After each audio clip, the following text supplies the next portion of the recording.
Welcome to Brainfluence. I'm Roger Dooley. Today's guest will make all of us feel like underachievers. He's authored and co-authored dozens of books. This year alone, 3 have come out, 1 solo effort, and 2 he co-authored with different Nobel Prize winners. He's a professor at Harvard where he founded the program in behavioral economics and public policy. He's served in a variety of senior government positions at the White House, the Pentagon, and elsewhere. He advises the UK's Behavioral Insights team, commonly known as their Nudge Unit. His latest book is Sludge, What Stops Us from Getting Things Done and What to Do About It, which I am holding up for our video viewers. You probably didn't need that final clue to guess that today we're joined by Cass Sunstein. Welcome to the show, Cass. Unfortunately, at this point, Professor Sunstein had some internet issues, and we lost him saying hello, and also his answer to my first question, which was to ask him to explain what he meant by sludge. So I'm going to take the liberty of reading the first couple of paragraphs of the book itself. The title of chapter 1, by the way, is A Curse. In all likelihood, your life has been made worse because of sludge, a viscous mixture consisting of frictions that prevent you from doing what you want to do or from going where you want to go. My first goal here is to understand why sludge is so harmful. My second goal is to see what might be done to reduce that harm. Sludge comes from private and public institutions. It comes from small companies and from large ones. It comes from national governments and from state and local authorities. It comes from the United Nations, the European Commission, and the World Bank. Lawyers impose sludge, so do courts, so do doctors and hospitals. Banks certainly impose sludge. Although the problem of sludge is worse in some countries than in others, it can be found in every nation on the planet. And while my focus is on the United States, the basic lessons are much broader. Sludge is built into the human condition, and we need to start to remove it, piece by piece. Cass, one of the more startling statistics in the book is that in the United States alone, we waste 11 plus billion hours a year complying with government requirements and processes and paperwork and such. That's, by my calculation, something like 35 hours per capita. What is all that stuff? It's a crazy number, isn't it? So it may be the forms you fill out to pay your taxes. That's a lot of hours. That's a big chunk of that 11 billion. Maybe the forms that truck drivers have to fill out in the morning and sometimes at night to make sure their cars are safe. It may be the forms that the Environmental Protection Agency makes companies fill out. It may be the forms that nurses and doctors at hospitals have to fill out. So there's actually a document called the Information Collection Budget of the United States that specifies per government agency the number of hours and paperwork requirements imposed every year.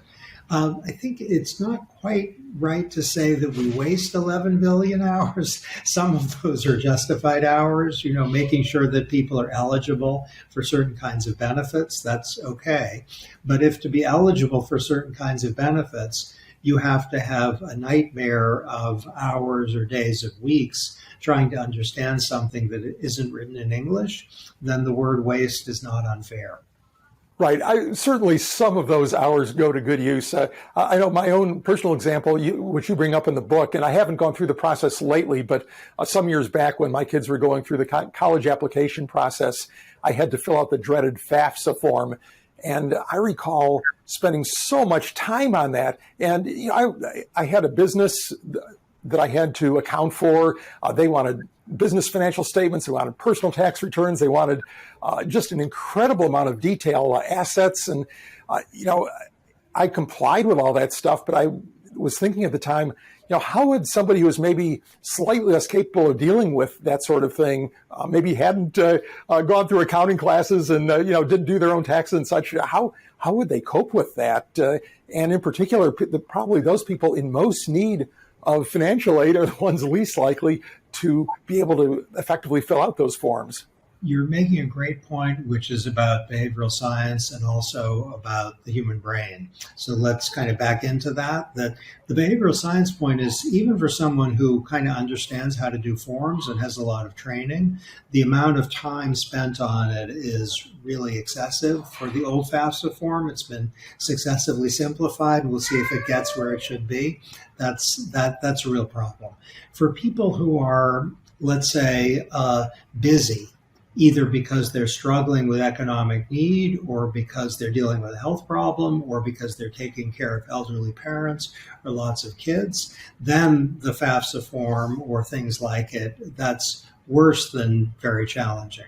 If your problem is that you don't understand English so great, or forms scare you, or how to fill them out is just something you don't have the training to do, then the irony is just as you describe, that the people for whom the form is supposed to exist, that is the people in economic need, it's creating the most serious obstacles for them.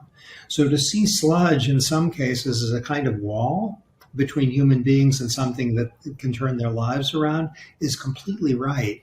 And it may be the government, as in the case of the FAFSA form, it might be a business that's offering some kind of service that's terrific for people. It might be a training service. It might be something that an investor or a consumer or an employee can really benefit from. But if the sludge is excessive for an ordinary, let's say, well-trained person, it may be a wall. And if it's someone who is really struggling with something, it may be, a kind of maze and someone's trapped like a rat in it. And I'm sure that's true for many, many government programs, whether it's helping people with healthcare or other financial needs and such. It may be difficult to cope with these things, but how do you make the trade-off between sort of prudent cautions to be sure that if you're going to give a bunch of money to somebody, whether it's in the form of a loan or a grant or a monthly income, that they really qualify for it and need it? I know we've just gone through the pandemic aid process, and one really excellent feature of that was that the money got out to people fast. In most cases, I think there's the renter's aid that has been notoriously slow in getting to the right place. But most of the financial aid went out really quickly. But at the same time, you hear reports that, there's been a lot of fraud and abuse. And I think that there's that trade-off there. Do you want it fast, or do you want it super accurate? And sometimes you really can't have both. Where do you draw the line, or how, as an administrator, do you say, okay, this is good enough? Let's think about government, and let's think about companies, and let's talk about low-hanging fruit. So the first thing you can do is do a sludge audit. My dogs are very excited about the idea of a sludge audit.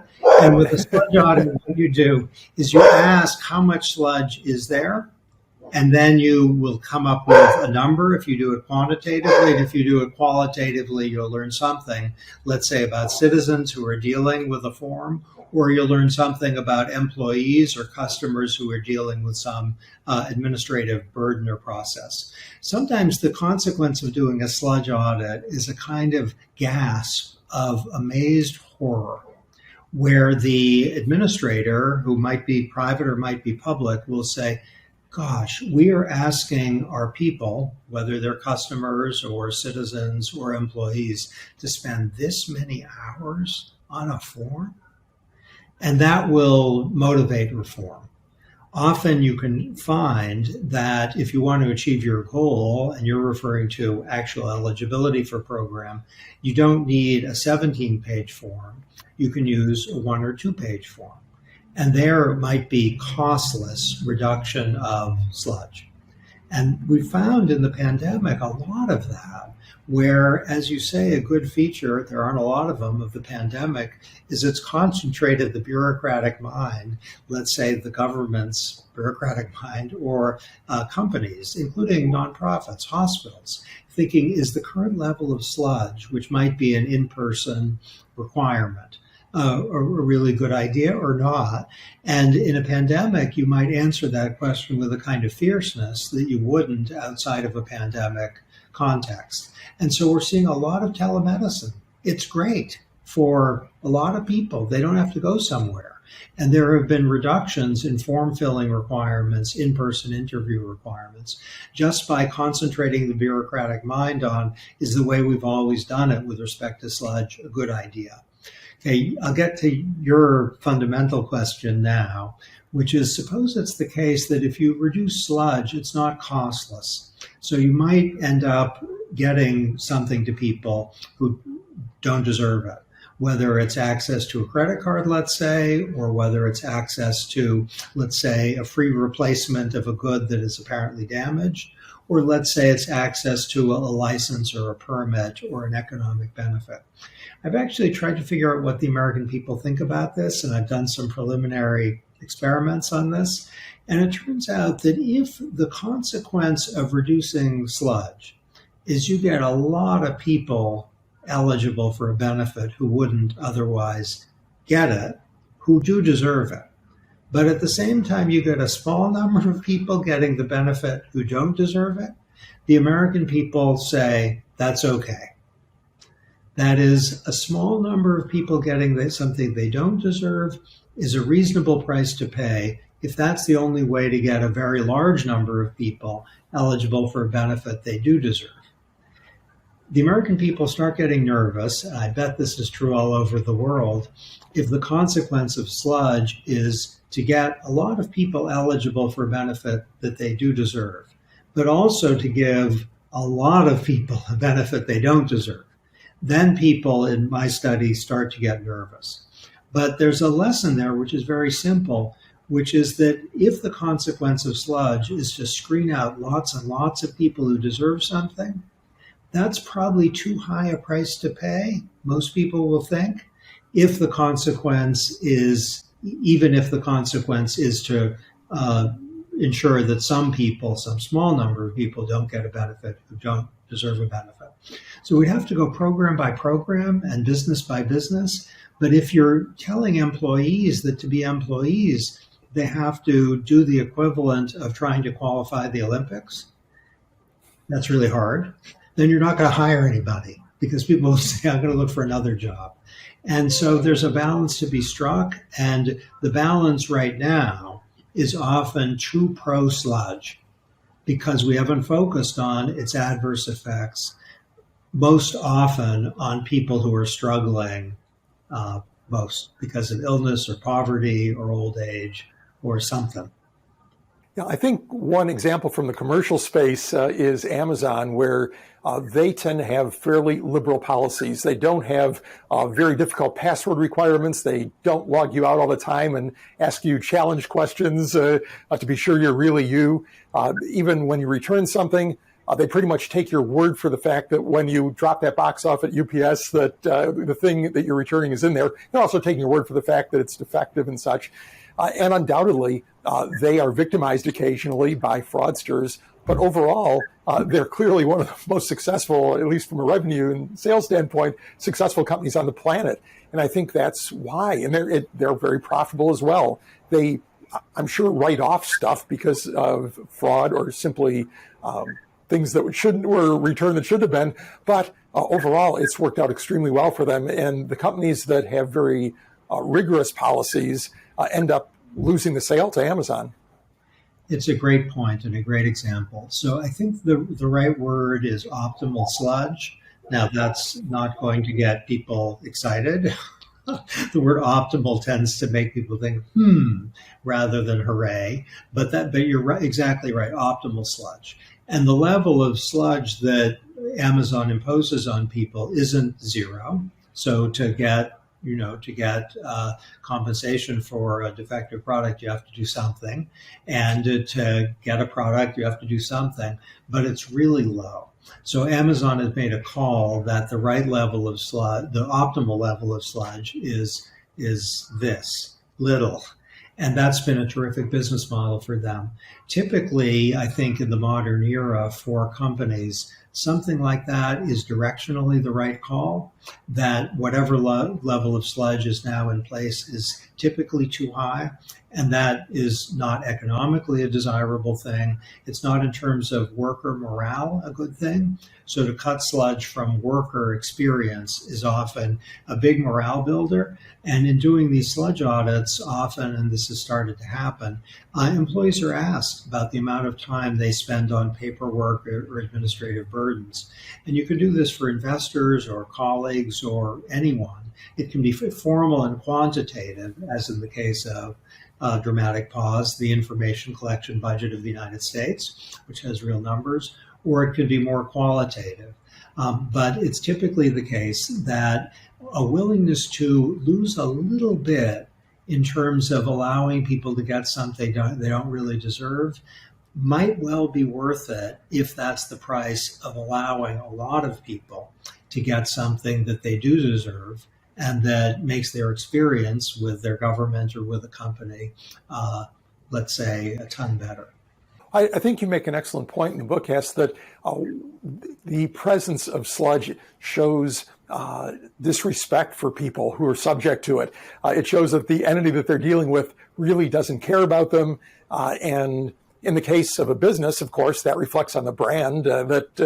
If when your cable company makes you jump through all kinds of hoops to get the best price or whatever, at the end of that process, you may be stuck with them, much like you're stuck with paying the IRS taxes because they're the only option in your area.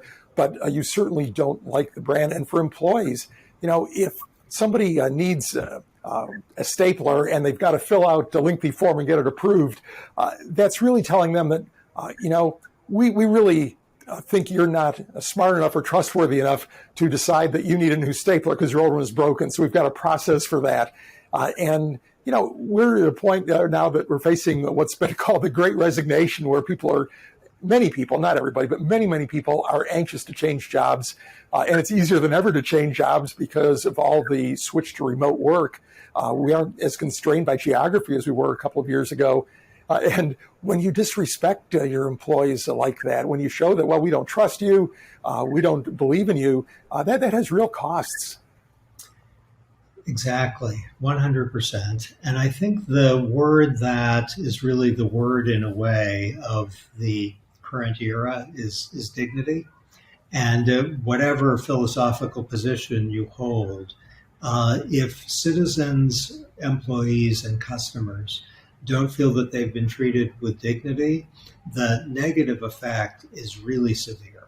First, it's really severe for them, because if you feel you're dealing with a lot of sludge in order, let's say, to get a driver's license or to get Social Security benefits or to get some payment from the company that you have a right to, you think that they're treating you as a thing, and a thing that really doesn't matter.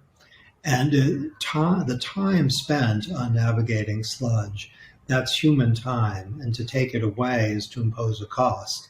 And the economists can do something with that, and what they do is very valuable. But it's not enough for the reason you give, that if you give people a sense that they're not respected, then the assault on their day or week or year, it's severe. They won't forget it. There's some tale in a book on administrative burden, a wonderful book that helped inspire mine, from an older guy who had to fill out a bunch of forms in order to get a benefit. And he was probably late 80s or something. And he's just quoted, and he's saying, 20 years ago when I was 60 something, I could have handled this. Now they're making me fill out the forms. And you could see almost exploding from the page his combination of wit, he had a sense of humor about it, despair, and a feeling that he's not being treated as a human being. That you take people who are in their 80s and you make them deal with this, and he's feeling it's an assault on his dignity. And if you're poor, the take-up rates for programs in the United States are frequently in the realm of 40 to 60%. That's a terrible deprivation. There are programs that are designed to help people, to your point earlier, and those are the very people whom sludge is defeating. And the fact that they can't get the benefit, that's the primary injury, admittedly. But the indignity that there's a benefit waiting for them and that they're being stranded on some kind of island and they're looking for help and they're not getting it, that should not be discounted. Yeah, and having to cope with it by, say, employing social workers or helpers or volunteers and such. I mean, that's sort of a Band-Aid on the real problem. One word that I did not expect to see in the book, Cass, was scarcity, which I associate with sort of other realms of behavioral science. But you talk about scarcity and bandwidth. Explain how that affects sludge. Okay, so the behavioral point, which I think is one of the most important streams of behavioral research in the last 20 years, is that there's cognitive scarcity as well as economic scarcity. So each of us has limited processing power, and if we are hungry or sick or really busy or poor or lonely, we won't have a lot of processing power in our head. In the sense that if you're hungry, you're thinking about food. If you're lonely, you're thinking, how can I get friends? If you are poor, you're thinking, what about money? How am I going to get through the day economically? The challenge is that when one is particularly struggling with limited bandwidth, sludge it's something out of Kafka. It's a real horror. That is, it's Friday the 13th part zillion. Meaning, if you're really poor and all you're thinking about is how can my kids, handle the economic situation we're struggling with, and then the government sends you an 18-page form, you might think, I can't do it, or I'll do it tomorrow, and tomorrow never comes. So that's the sense in which cognitive scarcity in the behavioral science sense relates in a searing way to the problem of sludge. And if you have a program, for sick people, and I'm thinking now in particular of people who have mental health challenges, if you have depression or anxiety or obsessive compulsive disorder or something, there are lots of things that can help. But if the government or the private sector or your employer imposes a lot of sludge, then the scarcity problem, if you're suffering from depression or anxiety, might be definitive.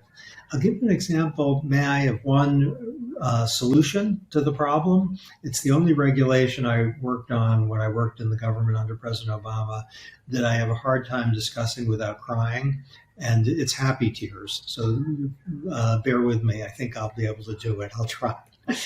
So it's a regulation that tries to meet the following problem. Poor children in the United States are eligible for free lunch and free breakfast. It's a program that is widely supported in Washington. It's for poor kids. But the problem is that a lot of parents don't sign the kids up. And it's, I think, in large part for the reason you gave, that is cognitive scarcity, which is made more severe by economic scarcity. The parents are thinking, I got to get through the day. There's this form from the government. It's complicated. Maybe if I fill it out, I'll get in trouble. And a lot of them don't fill out the form, which means that a lot of kids are not subject to enjoyment of meals to which they have a legal right. These are poor children, 8-year-olds, 10-year-olds. Okay, the program I was involved in, authorized by Congress, is called direct certification, by which the U.S. Department of Agriculture can authorize states and localities and school districts just to say, kid, you're poor, you're in. You don't have to fill out any forms.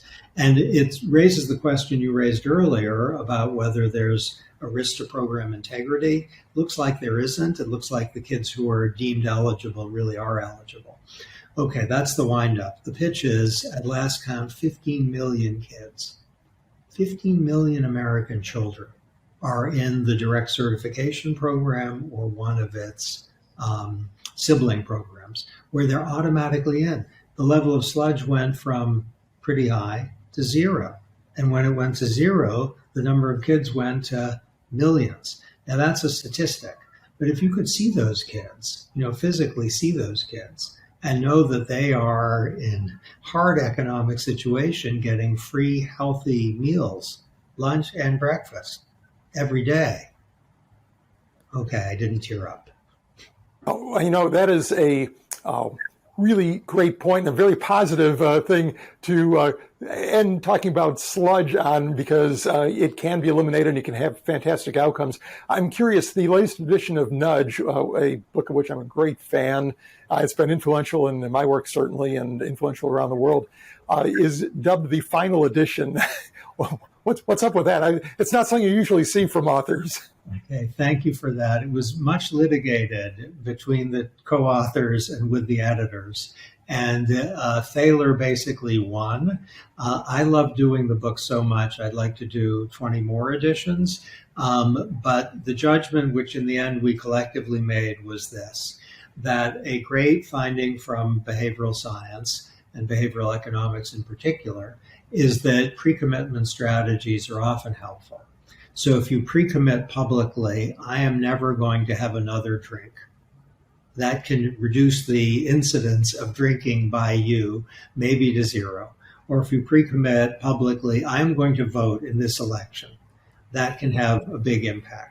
Implementation intentions is a term for something that is a very soft pre-commitment strategy. Sometimes pre-commitment strategies come accompanied with sanctions of one or another kind. Having labeled this book Nudge the Final Edition, it would be really hard, though I think quite fun, to do another edition. But the reason for the title is our pre-commitment. We're not going to do it again. But if you read the preface, you'll see some ambivalence about the subtitle.